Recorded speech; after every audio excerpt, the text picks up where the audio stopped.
मुझे अफसोस है कि तेलंगाना के नाम पर जो लोग फले फूले आगे बढ़े, सत्ता पाई,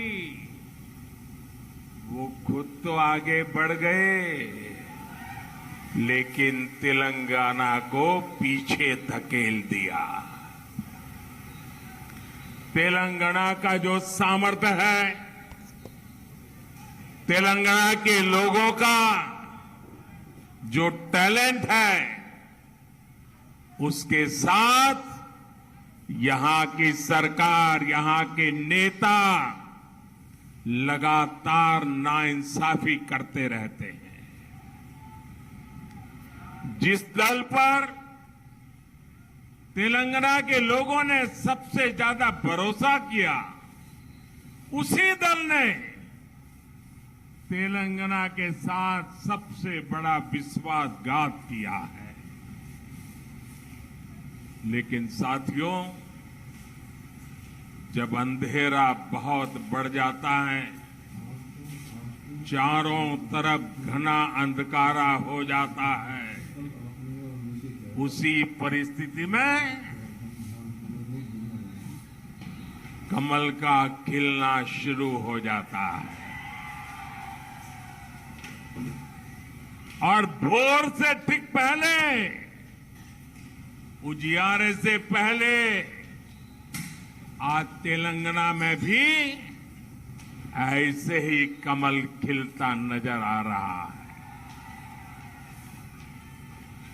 बीजेपी के परिश्रमी, मेहनती कार्यकर्ताओं की वजह से अब तेलंगाना में अंधेरा छटने की शुरुआत हो गई है।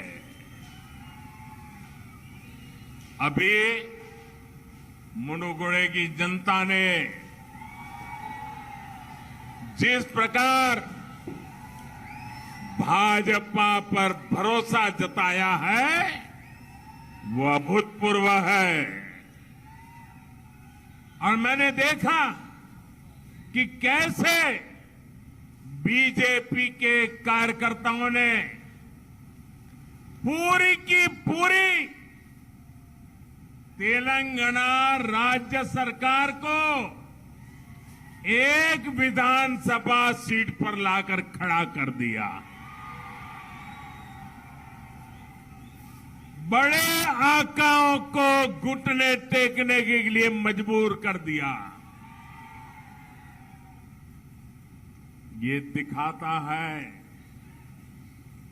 कि जनता के आप पर आशीर्वाद है और आपकी मेहनत कैसे रंग ला रही है। आपने हर बूथ पर कितनी ईमानदारी और लगन से काम किया है, इसका ये सबूत है भाई। बीते कुछ समय से जो भी उपचुनाव हुए हैं, सभी उपचुनावों का एक ही संदेश है। तेलंगाना में सूर्योदय दूर नहीं है। तेलंगाना का अंधेरा दूर होगा। तेलंगाना में हर तरफ कमल खिलेगा। साथियों, बीजेपी का तेलंगाना के साथ बहुत पुराना और गहरा नाता रहा है। 1984 में, 1984 में जब हमारी पार्टी को लोकसभा में सिर्फ 2 सीटों पर जीत मिली थी, उनमें से एक इसी राज्य की हनमकोंडा सीट थी। हमारे जंगा रेड्डी जी जीत करके आए थे। तेलंगाना के लोगों ने सबसे मुश्किल समय में, जब हमारे बहुत बुरे दिन थे, तब भी तेलंगाना ने हमारा साथ नहीं छोड़ा था। तब तेलंगाना के कार्यकर्ताओं ने जो तब किया, उसी के कारण आज बीजेपी लोकसभा में 300 से अधिक सीटों की पार्टी है। आज तेलंगाना की जनता बीजेपी को तेलंगाना की सबसे बड़ी पार्टी बनाने के लिए भी मन बना चुकी है। साथियों, 21वीं सदी का भारत अपनी विरासत को संजोते हुए, आधुनिकता को अपनाते हुए तेज गति से आगे बढ़ रहा है। ये शहर तो इंफॉर्मेशन टेक्नोलॉजी का किला है, किला। जब मैं देखता हूं कि इस आधुनिक शहर में अंधविश्वास को बढ़ावा दिया जा रहा है,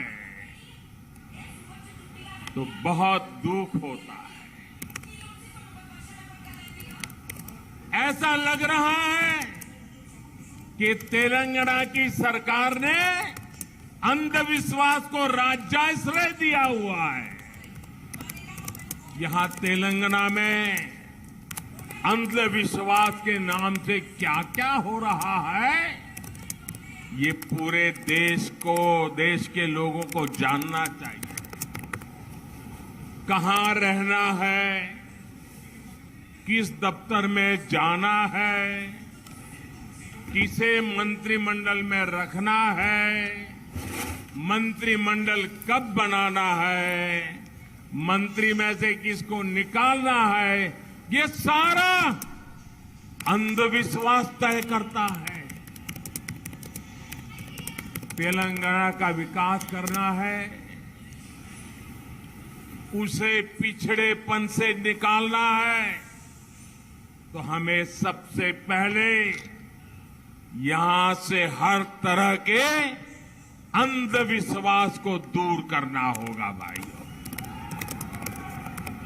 आज मैं देख रहा हूं तेलंगाना में सुशासन और तेज विकास की आकांक्षा कितनी प्रबल है। अब तेलंगाना के लोग एक परिवार के बजाय तेलंगाना के हर परिवार के लिए काम करने वाली सरकार चाहते हैं, भाजपा की सरकार चाहते हैं। तेलंगाना की जनता फैमिली फर्स्ट के बजाय पीपल फर्स्ट की राजनीति चाहती है। साथियों, इस बार लाल किले से मैंने आह्वान किया है कि भ्रष्टाचार और परिवारवाद, ये विकास के, लोकतंत्र के, सामाजिक न्याय के सबसे बड़े दुश्मन है।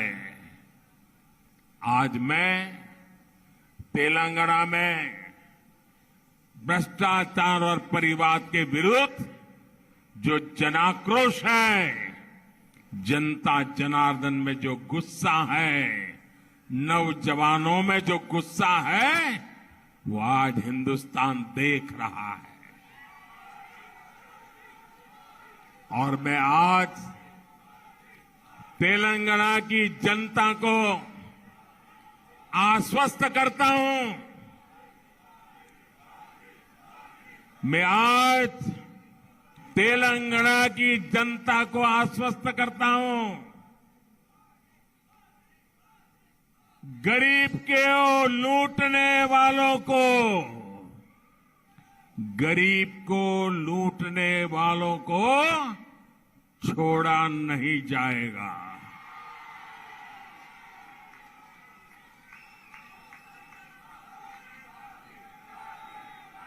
आज आपने देखा होगा कुछ लोग कार्रवाई से बचने के लिए एकजुट होने का प्रयास कर रहे हैं। भ्रष्टाचारियों का गठजोड़ बनाने का प्रयास कर रहे हैं। लेकिन तेलंगाना की जनता, देश की जनता ये देख भी रही है, समझ भी रही है। साथियों, भ्रष्टाचार और परिवारवाद गरीब का सबसे बड़ा दुश्मन होता है। भ्रष्टाचार और परिवारवाद विकास का सबसे बड़ा दुश्मन होता है।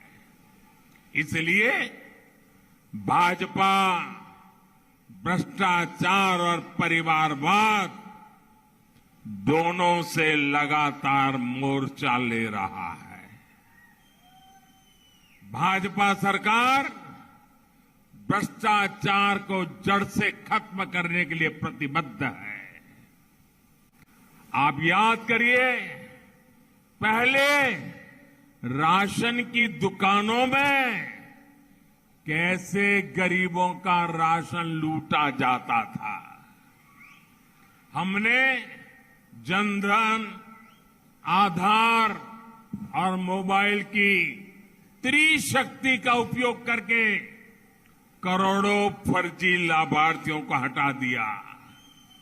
अब सरकार का बेनिफिट सीधे गरीब के बैंक खाते में पहुंचता है। अब केंद्र सरकार की अधिकतर सुविधाएं ऑनलाइन है। इससे घुसखोरी की आशंका कम हुई है। आज भीम यूपीआई के कारण देश में कैश लेन देन की मजबूरी कम हुई है। जब पेमेंट भी ऑनलाइन होती है तो भ्रष्टाचार की गुंजाइश भी कम हो जाती है। आखिर सरकार और जनता के बीच बिचौलियों की क्या जरूरत है भाई? सरकार सीधे जनता तक पहुंचे और जनता सीधे सरकार तक। इसलिए हमने टेक्नोलॉजी का ब्रिज बनाया है। तेलंगाना में भी भाजपा ऐसा ही भ्रष्टाचार मुक्त सुशासन देने के लिए तैयार है। मैं बीजेपी के सभी कार्यकर्ताओं से कहूंगा कि आप तेलंगाना के बूथ बूथ में जाएं, केंद्र सरकार की कल्याणकारी योजनाओं का लाभ जिनको अभी तक नहीं मिल पाया है उनकी मदद करें। और एक बात, जरा मेरे तेलंगाना के कार्यकर्ताओं को मेरी व्यक्तिगत प्रार्थना है और मैं विश्वास करता हूं कि आप मेरी बात मानोगे। बताऊं? देखिए, कुछ लोग निराशा के कारण, हताशा के कारण,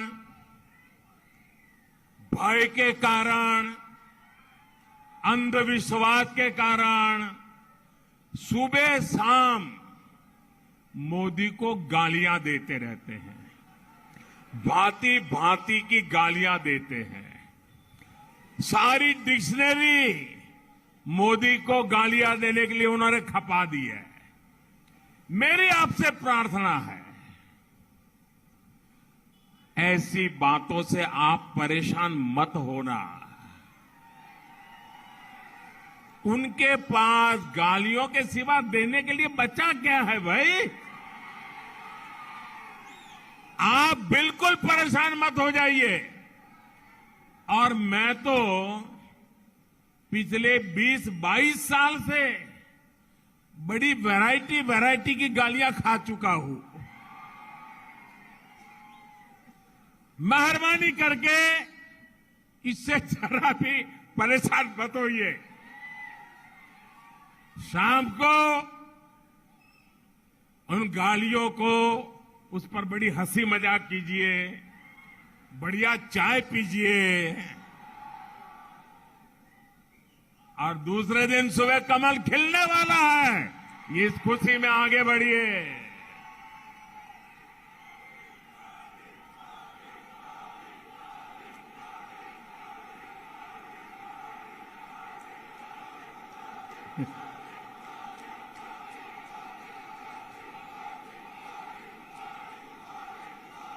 तो दोस्तों, आप मुझे बताइए, अब ये गालियों से आप परेशान नहीं होंगे ना? बिल्कुल नहीं होंगे ना? शाबाश। अरे सीना चौड़ा करके चलिए दोस्तों। देखिए, हमें याद रखना है, राजनीति सामान्य मानवी की सेवा करने और उनकी समस्या सुलझाने का माध्यम है। इसलिए राजनीति में हमारा एजेंडा, हमारा मकसद हमेशा सकारात्मक होना चाहिए, सेवा भाव से भरा होना चाहिए। लेकिन यहां तेलंगाना में जिन लोगों को सत्ता मिली, उनका सारा ध्यान मोदी को गाली देने और भाजपा को कोसने में लगा रहता है। मुझे कभी कभी लोग पूछते हैं कि मोदी जी आप थकते नहीं हो? अब कल मैं दिल्ली में था सुबह, फिर कर्नाटका में, फिर तमिलनाडु में, फिर रात को आंध्र में और अभी तेलंगाना में। तो लोग मुझे पूछते हैं थकते नहीं हो? तो मैंने उनको समझाया, देखो भाई, मैं डेली 2 किलो, 2.5 किलो, 3 किलो गाली खाता हूं।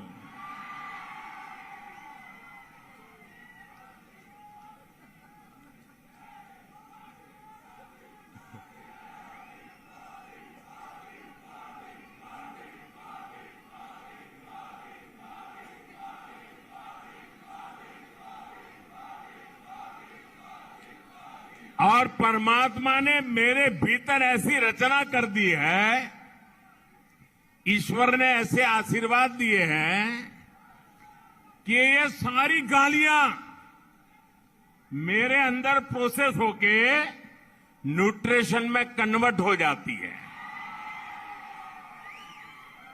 एक सकारात्मक ऊर्जा बन जाती है, जो जनता के सेवा में काम आती है। भाइयों बहनों, जो दिन रात मुझे गाली देते हैं, बड़ी नई नई गालियां खोजते रहते हैं, मैं उन्हें कहना चाहता हूं, अगर आप मोदी को कितनी ही गालियां दीजिए, हम हजम कर जाएंगे।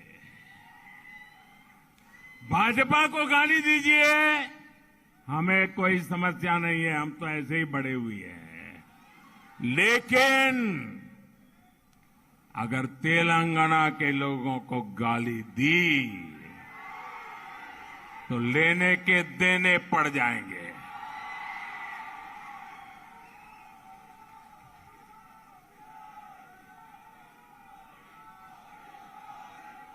यहां के लोगों के सपनों से खिलवाड़ किया तो मुकाबला बहुत रंगीन हो जाएगा, समझ लीजिए।